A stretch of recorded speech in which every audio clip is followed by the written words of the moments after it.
नमस्कार। आप लगातार 5 राज्यों में विधानसभा चुनाव के नतीजों की कवरेज गुड न्यूज टुडे पर देख रहे हैं और ताजा अपडेट क्या है ये अब आपको बताते हैं। 5 राज्यों के विधानसभा चुनाव में बीजेपी इस वक्त उत्तर प्रदेश में बढ़त बनाए हुए है। आप इस तस्वीर के जरिए समझ सकते हैं कि बीजेपी एक बार फिर से अपनी सत्ता दोहराती हुई नजर आ रही है। बीजेपी 257 सीटों पर आगे, तो वहीं समाजवादी पार्टी का ग्राफ भी धीरे धीरे ही सही लेकिन आगे बढ़ रहा है। 141 सीटों पर इस वक्त रुझान सामने आ चुके हैं।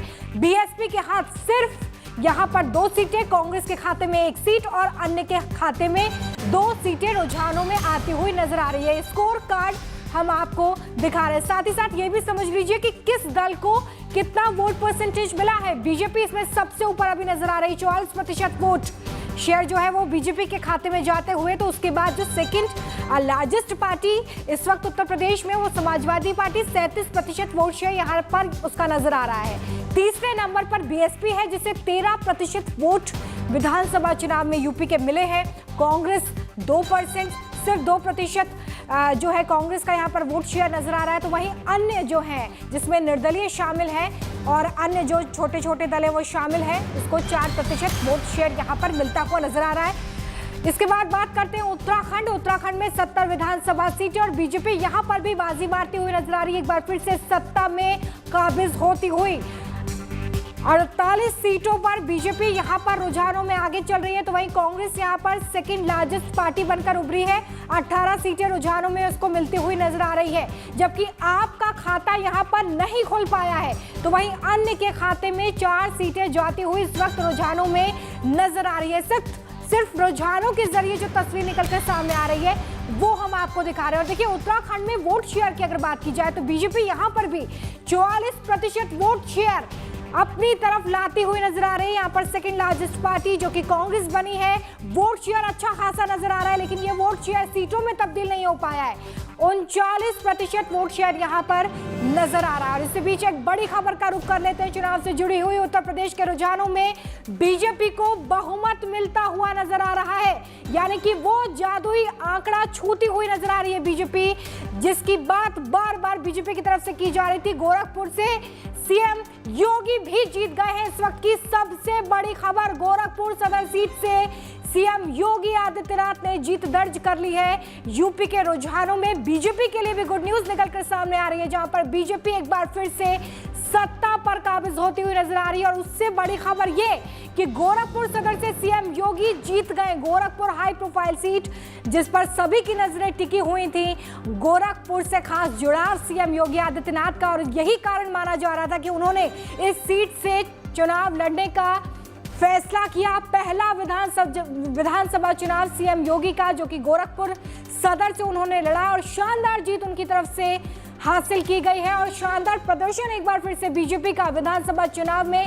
हालांकि देखिए रुझानों के हिसाब से अभी भी हम आपको दिखा रहे हैं कि 259 सीटों पर इस वक्त बीजेपी आगे चल रही है और जो नारा दिया गया है बीजेपी की तरफ से वो 300 पार का है। अब देखना होगा कि जैसे जैसे वोटिंग जो इस वक्त मतगणना हो रही है उसके जो राउंड पूरे होते हैं उसके बाद क्या 300 का आंकड़ा बीजेपी यहां पर छू पाती है, लेकिन फिलहाल बहुमत मिलता हुआ नजर आ रहा है। योगी आदित्यनाथ गोरखपुर सदर सीट से उन्होंने विधानसभा चुनाव लड़ा, पहला विधानसभा चुनाव इसी सीट से, गोरखपुर सीट से ही पहले सांसद भी रह चुके हैं योगी आदित्यनाथ। और एक बार फिर से भरोसा का जनता एक बार फिर से सीएम योगी के चेहरे पर मोहर लगाई है गोरखपुर की जनता ने, और साथ ही साथ बीजेपी की सरकार के कामकाज जो रहे हैं उस पर मोहर लगाते हुए ये नंबर इस वक्त नजर आ रहे हैं।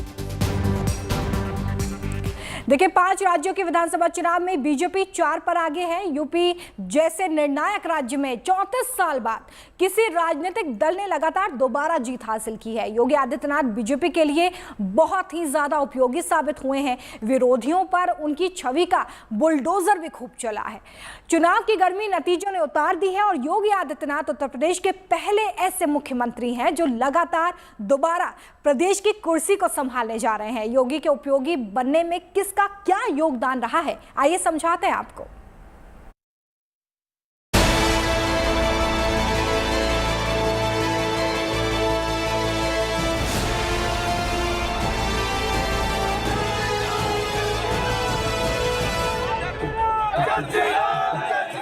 इस जीत की बुनियाद में है वोटर की सुरक्षा का एहसास,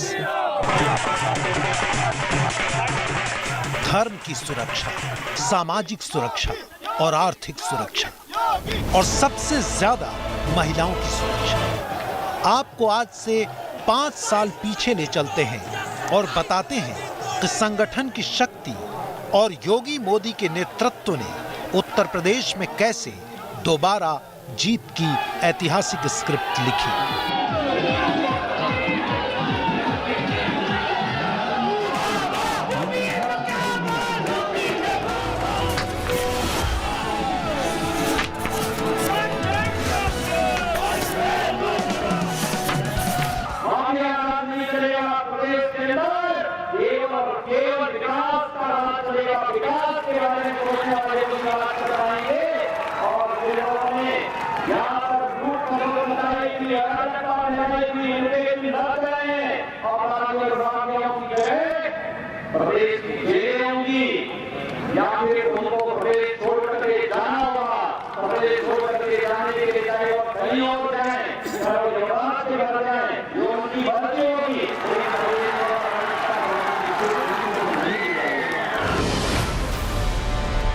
5 साल पहले चुनाव जीतने के बाद अपने पहले सार्वजनिक भाषण में योगी आदित्यनाथ के अपराध विरोधी बयान ने अगली जीत की नींव रख दी थी। आप सभी के बीच में है। बीजेपी ने अगले 5 साल इस बात का खास ख्याल रखा कि खतरे में कौन है और खतरा किससे है, ये बात मतदाता के मन से उतर न जाए। इसके लिए चुन चुन कर मुद्दे बनाए गए और चलाए गए।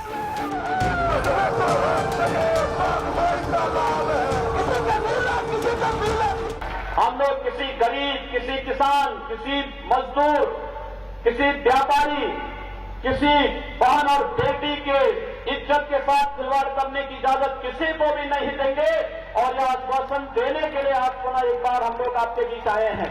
जब मुजफ्फरनगर में दंगे हो रहे थे तब ये 2 लड़कों की जोड़ी, भाइयों बहनों, ये 2 लड़कों की जोड़ी तब गायब थी। एक लखनऊ से दंगा करा रहा था और दूसरा दिल्ली से तमाशा देख रहा था। योगी आदित्यनाथ की सरकार ने हर वो कदम डंके की चोट पर उठाया जिसे करने में औरों को संकोच होता है और लोगों को सोचने में हिचक होती थी। खुले में मांस की बिक्री, अवैध बूचड़खानों पर रोक और कावड़ियों पर पुष्प वर्षा। इसकी वजह से जाति और धर्म पर आधारित वोटों की राजनीति में बड़ा बदलाव आया। वोटर की सोच भी बदली। ये लोग कावड़ यात्रा को रोक देते थे। भाइयों बहनों, आज तो कावड़ यात्रा को कोई नहीं रोकता ना। आज तो सुरक्षा का कोई भय नहीं है ना। प्रदेश में जितने भी अवैध बूचड़खाने हैं वर्षों से थे। एनजीटी और सुप्रीम कोर्ट ने तक कह दिया था कि इनको बंद कराइए। पिछली सरकारें हिम्मत नहीं कर पा रही थी। हम लोगों ने आकर के 24 घंटे के अंदर सभी पर ताला लटकाने का काम किया। और इसीलिए मैं आपको फिर कहने के लिए आया हूं कि जो लोग अवैध गतिविधियों में लिप्त हैं, जिनको लगता है कि वे लोग अनैतिक तरीके से इन चुनाव में हावी होकर के इसके बाद कुछ अनैतिक कार्य कर लेंगे, मुझे लगता है ये उनकी गलतफहमी होगी। हमारी सरकार अवैध और अनैतिक को हमेशा अवैध और अनैतिक ही मानेगी और ऐसे तत्वों के साथ सख्ती के साथ निपटने का कार्य भी करेगी। अवैध बूचड़खानों पर पाबंदी को गांव में आवारा जानवर बढ़ने से जोड़ा गया।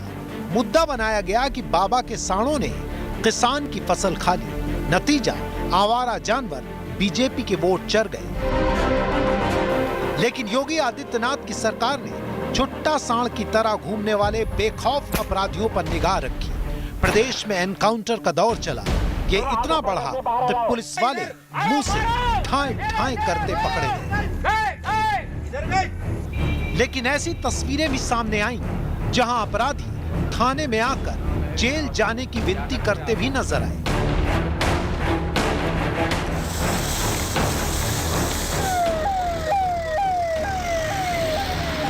लगे कि एनकाउंटर में एक धर्म विशेष या जाति विशेष के नाम ज्यादा है। योगी सरकार ठाए ठाए से आगे बढ़ी और बुलडोजर लेकर आ गई।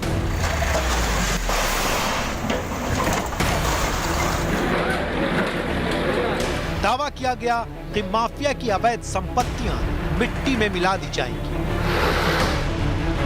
ठाए ठाए और बुलडोजर ने लोगों के मन में सरकार की छवि अच्छी की, सुरक्षा का एहसास मजबूत हुआ। खौफ के पर्याय बन चुके लोग मिट्टी में मिले तो वोटर भी मजबूत होने लगे और जिन राजनीतिक दलों से इनका जुड़ाव था उनकी साख भी कमजोर हुई। जिन पेशेवर माफियाओं ने पिछली सरकारों में गरीबों की, व्यापारियों की सरकारी संपत्ति को हड़प करके बड़ी बड़ी हवेलियां बनाई थी, आपने देखा होगा प्रदेश सरकार का बुलडोजर तक चला तो ये सभी बड़ी बड़ी हवेलियां नीचे गिरती हुई दिखाई दी। और आज हम प्रयागराज में ऐसे एक माफिया से, कब्जा से मुक्त करी संपत्ति पर गरीबों के लिए एक नई आवास योजना का शुभारंभ करने जा रहे हैं। योगी कभी भी अपने एजेंडे से हिले नहीं। उन्होंने जब इलाहाबाद और फैजाबाद के नाम बदले तो अपने प्रति वोटर का विचार भी बदला। कुंभ के आयोजन से लेकर प्रदेश में बड़े औद्योगिक आयोजन हुए, हाई प्रोफाइल निवेश के ऐलान हुए।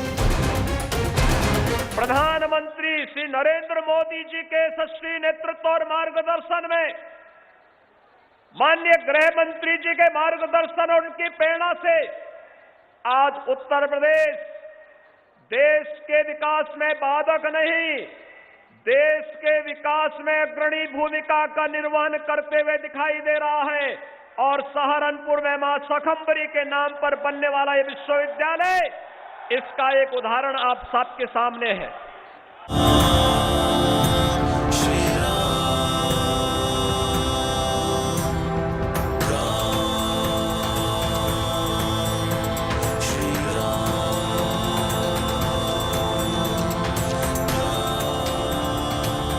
राम मंदिर की नींव पड़ी और बीजेपी मंदिर निर्माण की तारीख बताने लगी। विश्वनाथ मंदिर के भव्य निर्माण ने रही सही कसर पूरी कर दी। अयोध्या, मथुरा, काशी में से अयोध्या और काशी के निर्माण ने विरोधियों को और कमजोर किया। आज बबुआ बोल रहे थे कि अगर हमारी सरकार होती तो हमारी सरकार भी भव्य राम मंदिर बनाती। अरे मैंने कहा कब्रिस्तान बनाने से फुर्सत होती तो राम मंदिर के बारे में सोचते। जब उनकी सरकार थी, याद करिए, राम भक्तों पर गोलियां चलाने वाले लोग आज कहते हैं कि अगर हम भी सत्ता में होते तो हम भी राम मंदिर का बना देते। ये बदलाव है, ये आपकी ताकत है। शहरों में बढ़ती मेट्रो रेल और हाईवे पर उतरते विमानों ने दुनिया के सामने उत्तर प्रदेश को एक नए रूप में रखा।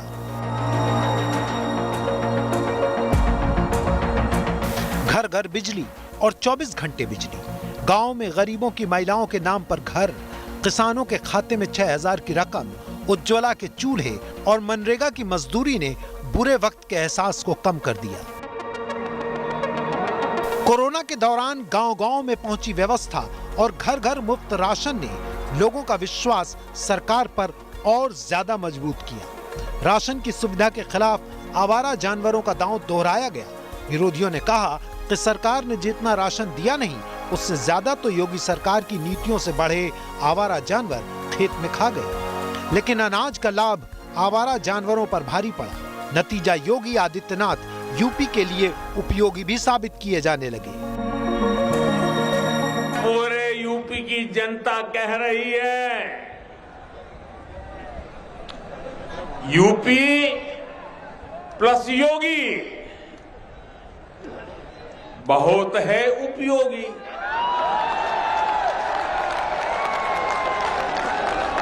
यूपी प्लस योगी बहुत है। यूपी प्लस योगी, यूपी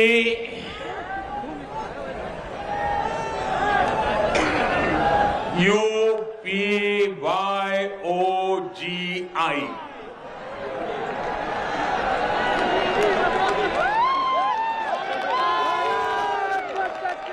यूपी प्लस योगी बहुत है उपयोगी।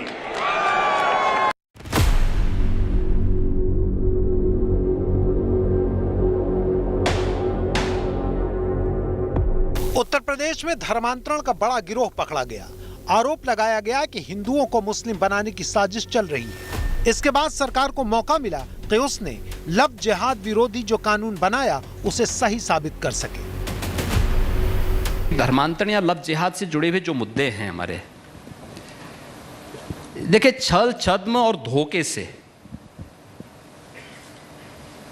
कोई किसी के साथ किसी प्रकार का वो ना करे, लेकिन उसके परिणाम सामने आ रहे हैं। एक एक करके मामले खुलते जा रहे हैं और अभी कितने बड़े गैंग को हम लोगों ने पर्दाफाश किया, हमारी एजेंसियों ने पर्दाफाश किया है, जिसमें एक साथ आपने देखा होगा कि 25 राज्यों में उनके जाल फैले हुए हैं। और टारगेट किसको उन्होंने किया था? मूक बधिर बच्चों को। उन बच्चों के माध्यम से उन लोगों ने कैसे अपने नेटवर्क को फैलाना प्रारंभ किया। उन बच्चों को पहले टारगेट किया, फिर उनके परिवार को टारगेट करने का प्रयास, फिर उन बच्चों का इस्तेमाल कैसे करते। सारा चीज़ें क्या थी? व्हाट्सएप के माध्यम से कोड वर्ड में सारे मैसेजेज होते थे और फिर उनका इस्तेमाल कहीं सुसाइड स्क्वाड के रूप में जाकर के एक उस दस्ते के रूप में उनका दुरुपयोग करने का था। हमारी एजेंसियों ने किया। अगर मैं धर्मांतरण पर रोक लगाने संबंधी उस प्रकार का कानून प्रदेश के अंदर नहीं बनाया होता तो अब तक तो हमारी इस कार्रवाई के लोग बोले होते कि देखिए साहब, ये तो जो है हम लोग एक किसी वर्ग विशेष को परेशान करने के लिए कर रहे हैं। लेकिन इसके पीछे जो हमें आशंका थी वो आशंकाएं एक एक करके सच साबित हो रही हैं।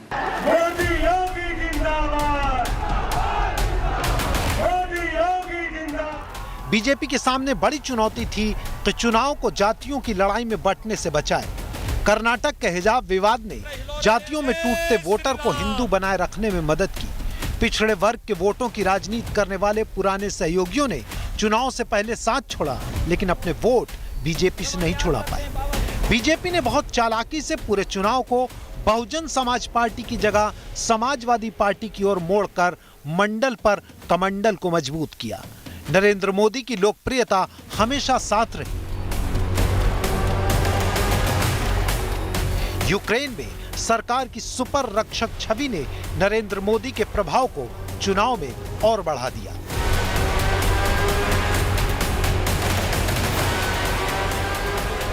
योगी जी के नेतृत्व में यहां सरकार बनने से पहले पश्चिम यूपी में कानून व्यवस्था की क्या स्थिति थी, इससे आप भली भांति परिचित है। पहले यहां क्या कहते थे? पहले यहां क्या कहते थे? यहां लोग कहते थे, दिया बरे तो घर लौटाओ, दिया बरे तो घर लौटाओ। क्योंकि सूरज डूबता था तो कट्टा लहराने वाले सड़कों पर आ धमकते थे।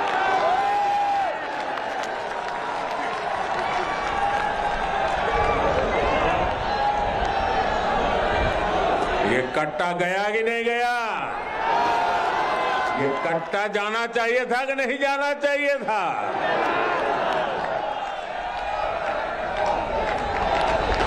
माफिया तीन ही जगह है, या तो उत्तर प्रदेश के बाहर है, या तो जेल में है, या तो अखिलेश यादव की सूची में विधायक बनने के लिए। और कहीं माफिया नहीं है। माफिया हो तो उल्टा कर सीधा करने का काम हमारे प्रदेश के मुख्यमंत्री योगी आदित्यनाथ। किराना है जहां पहले से लोग पलायन कर रहे हैं। आज मैं जब राउंड लेने निकला, उन्होंने कहा मोदी जी की कृपा हो गई, भाजपा की सरकार बनी, योगी जी ने कानून और व्यवस्था को सुधारा है, हमें पलायन करने वाले पलायन कर गए हैं। हर योजना, हर मिशन में योगी जी के यूपी ने देश के लक्ष्यों को हासिल करने में अग्रणी भूमिका निभाई है। वरना मुझे तो याद है, एक दौर था जब यहां शासन प्रशासन गुंडों और माफियाओं की मनमानी से चलता था, लेकिन अब वसूली करने वाले, माफिया राज चलाने वाले सलाखों के पीछे हैं। सबसे बड़ी बात, योगी जी की सरकार की शक्ति से मनचलों, गुंडों, दबंगों, दंगाइयों में जो डर पैदा हुआ है, वो हमारी बहन बेटियों के हौसले को बुलंद करने में बहुत उपयोगी है। और इसलिए यूपी की हर बहन बेटी कह रही है, यूपी के लिए योगी उपयोगी है। 5 साल में योगी आदित्यनाथ ने वोटर की नजरों में अपनी छवि को हर दिन मजबूत किया। उन्होंने विरोधियों के हाथ में कोई ऐसा मुद्दा नहीं लगने दिया जिससे उन्हें निर्णायक तरीके से कमजोर किया जाए। हालांकि उन पर जातिवाद के आरोप लगे, लेकिन उनके संत स्वरूप ने इसे खारिज कर दिया। चुनाव की शुरुआत से पार्टी के भीतर योगी के विरोधियों को उस तस्वीर ने शांत कर दिया जिसमें योगी आदित्यनाथ की पीठ पर प्रधानमंत्री मोदी का हाथ है। वोटर को साफ संदेश गया कि योगी ही नेता हैं। वोटर भ्रम में नहीं था तो उसने मैंडेट भी स्पष्ट दिया। प्रधानमंत्री मोदी जी ने जिस प्रकार से 2 साल 2.5 साल कोरोना काल के अंदर लोगों को अन्न पहुंचाया है, लोगों ने एक एक व्यक्ति कहता था और अक्रॉस कास्ट कहते थे कि हमने नमक खाया है, हम मोदी जी को ही वोट देंगे। ये चुनाव को जनता ने लड़ा है और मोदी जी और योगी जी हर घर में व्याप्त थे, और जिस प्रकार से जनता के घर घर पहुंची है केंद्र और प्रदेश सरकार की विकास की योजनाएं, जनता ने तहे दिल से भारतीय जनता पार्टी को स्वीकार किया है। योगी जी ने जो कार्य किया है वो काफ़ी अच्छा किया है। लॉ एंड ऑर्डर हमारा सबसे बड़ा मुद्दा है, कंट्रोल है। दूसरी चीज़ें, अब हम बात करते हैं जो अतीक अहमद या दूसरे जो जितने भी गुंडे टाइप के लोग हैं, वो सारे कंट्रोल में हैं।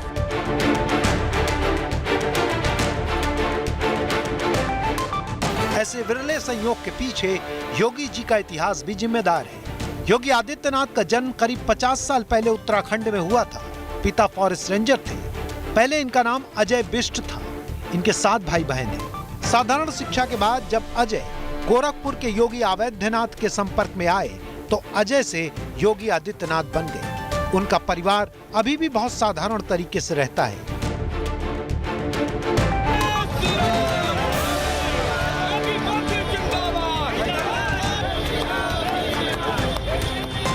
ये सहज संयोग नेता पर वोटर का विश्वास बढ़ाता है और ईमानदारी की गारंटी भी देता है। शायद दोबारा जीत के संयोग में ये बात भी अहम साबित हुई है।